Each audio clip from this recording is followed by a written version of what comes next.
Friends, உங்களுக்கு ஒரு tips சொல்கிறேன். மருதாணி, செவ்வந்திப்பூ, வெங்காயம்,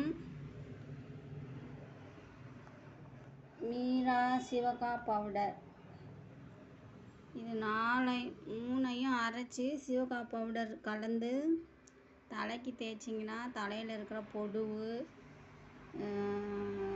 ஹீட்டு குறையும், தலை சூடு குறையும், அப்புறம் பொடுகு இதெல்லாம் போயிடும், பேனு போயிடும்,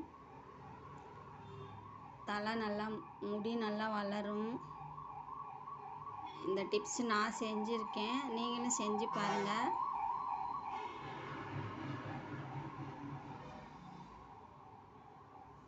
மருதாணி,